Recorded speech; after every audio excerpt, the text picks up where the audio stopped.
এর প্রসঙ্গে আমি বলে রাখি, হিমন্ত বিশ্ব শর্মা অর্থাৎ আসামের মুখ্যমন্ত্রী যিনি রয়েছেন, তিনিও কিন্তু পরিষ্কার করে মমতা বন্দ্যোপাধ্যায়কে কটাক্ষ করছেন। মমতা বন্দ্যোপাধ্যায়কে কটাক্ষ করে তিনি বলছেন, মমতা বন্দ্যোপাধ্যায় ভোটের জুজু দেখিয়ে, এনআরসির জুজু দেখিয়ে ভোটের নোংরা খেলায় তিনি নেমেছেন।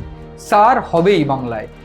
এইখানে আমার বক্তব্য যে স্যার যদি বাংলায় হয় তাহলে লাভ কার ক্ষতি কার, এই বিষয়টা আমি একেবারে পরিষ্কার করে দিয়েছিলাম যে একেবারে ইন্টারমিডিয়েট অবস্থায় বা একেবারে তাৎক্ষণিক অবস্থায় তৃণমূলের লাভ হলেও একেবারে পরোক্ষভাবে গিয়ে বিজেপির লাভ হবে। তার কারণ ক্যায় থাকছে, যারা 2014 সালের আগে এসেছে, ক্যায়ের যে বিল পাস হয়েছে সেই ক্যায়ের বিলে কিন্তু রীতিমতো তাদেরকে নাগরিকত্ব দেওয়া হবে, কোনো মুসলিম বাদ দিয়ে বা অমুসলিম যারা আছেন তাদেরকে সবাইকে নাগরিকত্ব দেওয়া হবে। ফলে এখানে পরিষ্কার যে একেবারে তাৎক্ষণিক লাভ তৃণমূলের হলেও আসলে কিন্তু পরোক্ষভাবে বিজেপির লাভ হবে যদি সার বা ক্যা হয়। এইখানে আমি বলে রাখতে চাইবো যে যে জায়গাটা আমি বলছিলাম পরিষ্কার করে যে প্রেক্ষাপট চেঞ্জ হতে শুরু করেছে, একেবারে মুখ্যমন্ত্রী মমতা বন্দ্যোপাধ্যায় বিভিন্ন জায়গা থেকে একেবারে হুঁশিয়ারি দিয়ে বলেছেন যে বিএলও যারা রয়েছেন তারা যেন কারোর নাম না বাদ দেয়। কিন্তু এই বিএলআরও বা এই বিএলও মূলত এই বিএলও বুথ লেভেল অফিসার যারা, সেই বুথ লেভেল অফিসারদের জন্য কেন হুমকির বার্তা এই মুহূর্তে আমরা দেখেছি বিহারেও বেশ কিছু ক্ষেত্রে যারা বিএলও যারা ভুল কাজ করেছে, যারা ভুয়ো কাজ করেছে তাদেরকে কিন্তু গ্রেফতার করা হয়েছে।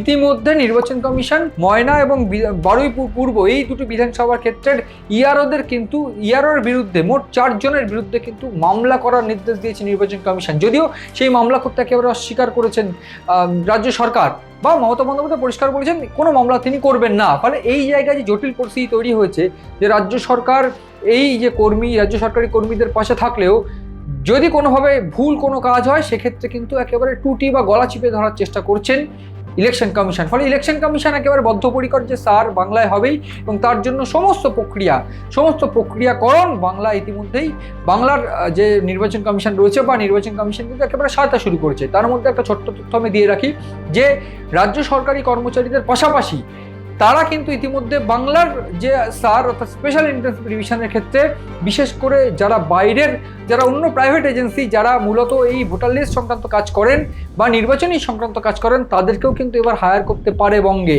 ফলে বাংলায় কিভাবে স্যার হবে সেই ছক কিন্তু তারা তৈরি করে ফেলেছেন। কিন্তু বাধা আমি ওই যে বলছিলাম একটা সূক্ষ্ম ফারাক গোটা রাজ্যের রাজনীতি বা গোটা ভারতের রাজনীতির সঙ্গে বাংলার রয়েছে। কি সেই ফারাক? ইতিমধ্যেই রাজ্যের তরফ থেকে নির্বাচন কমিশনকে চিঠি দেওয়া হয়েছে। সূত্র বলছে এই চিঠিতে পরিষ্কার করে মেনশন করা আছে যে বাংলা এই মুহূর্তে সার করার জন্য প্রস্তুত নয়, সার করার জন্য একটা মিনিমাম সময় দেওয়া উচিত। সামনেই বিধানসভা নির্বাচন, বিধানসভার আগে এই সার করা যাবে না। এইটা এতদিন ধরে হুঁশিয়ারি দিচ্ছিলেন মুখ্যমন্ত্রী মমতা বন্দ্যোপাধ্যায়।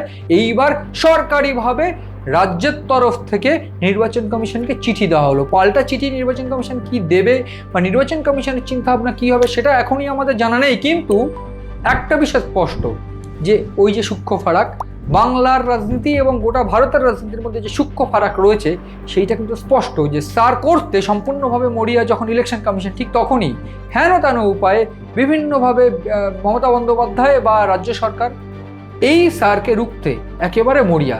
এইবার নবান্নর তরফ থেকে যে চিঠি দেওয়া হয়েছে সেটাতে আরও স্পষ্ট, যেখানে মুখ্যমন্ত্রী মমতা বন্দ্যোপাধ্যায় বিভিন্ন জায়গায় ঘুরে বা অভিষেক বন্দ্যোপাধ্যায়ের পরিষ্কার হুঁশিয়ারি যে কারুর নাম যদি বাদ যায় সেক্ষেত্রে এই আন্দোলন দিল্লি অবধি পৌঁছাবে। ফলে সেন্ট্রালাইজড আন্দোলন কিন্তু হবেই।